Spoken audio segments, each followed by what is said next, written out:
The Story of an Hour. Kate Chopin, knowing that Mrs. Mallard was afflicted with a heart trouble. Great care was taken to break to her as gently as possible the news of her husband's death. It was her sister Josephine who told her in broken sentences, veiled hints that revealed in half-concealing. Her husband's friend Richards was there too near her. It was he who had been in the newspaper office when intelligence of the railroad disaster was received, with Brentley Mallard's name leading the list of killed. He had only taken the time to assure himself of its truth by a second telegram, and had hastened to forestall any less careful, less tender friend in bearing the sad message. She did not hear the story as many women have heard the same, with a paralyzed inability to accept its significance. She wept at once, with sudden, wild abandonment in her sister's arms. When the storm of grief had spent itself, she went away to her room alone. She would have no one follow her. There stood, facing the open window, a comfortable, roomy armchair. Into this she sank, pressed down by a physical exhaustion that haunted her body and seemed to reach into her soul. She could see in the open square before her house the tops of trees that were all aquiver with the new spring life. The delicious breath of rain was in the air. In the street below, a peddler was crying his wares. The notes of a distant song which someone was singing reached her faintly, and countless sparrows were twittering in the eaves. There were patches of blue sky showing here and there through the clouds that had met and piled one above the other in the west facing her window. She sat with her head thrown back upon the cushion of the chair, quite motionless, except when a sob came up into her throat and shook her, as a child who has cried itself to sleep continues to sob in its dreams. She was young, with a fair, calm face, whose lines bespoke repression and even a certain strength. But now there was a dull stare in her eyes, whose gaze was fixed away off yonder on one of those patches of blue sky. It was not a glance of reflection, but rather indicated a suspension of intelligent thought. There was something coming to her, and she was waiting for it, fearfully. What was it? She did not know. It was too subtle and elusive to name.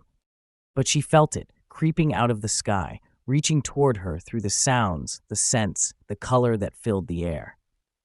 Now her bosom rose and fell tumultuously. She was beginning to recognize this thing that was approaching to possess her, and she was striving to beat it back with her will, as powerless as her two white, slender hands would have been. When she abandoned herself, a little whispered word escaped her slightly parted lips. She said it over and over under her breath. Free, free, free! The vacant stare and the look of terror that had followed it went from her eyes. They stayed keen and bright.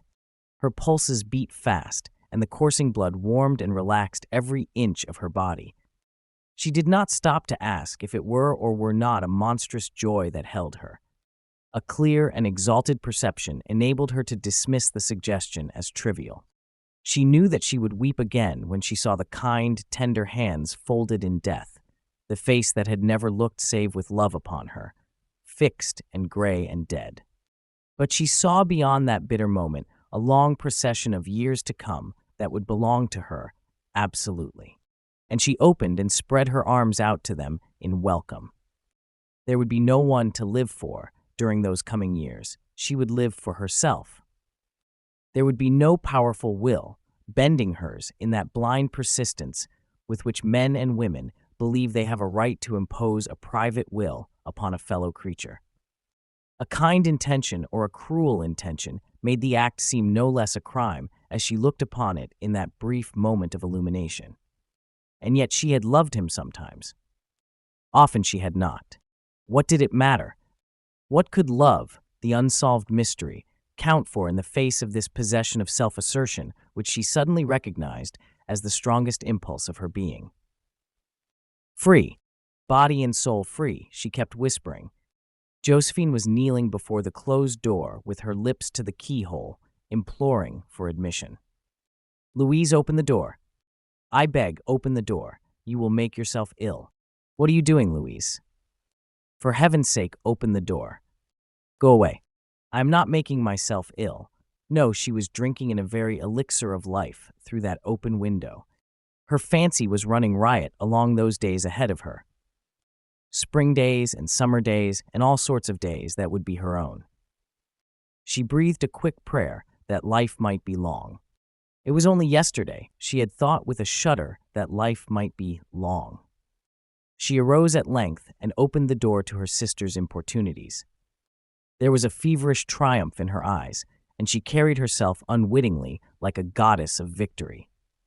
She clasped her sister's waist, and together they descended the stairs. Richards stood waiting for them at the bottom. Someone was opening the front door with a latchkey. It was Brentley Mallard who entered, a little travel-stained, composedly carrying his grip sack and umbrella. He had been far from the scene of the accident and did not even know there had been one. He stood amazed at Josephine's piercing cry, at Richard's quick motion to screen him from the view of his wife. When the doctors came, he said she had died of a heart disease. The joy that kills.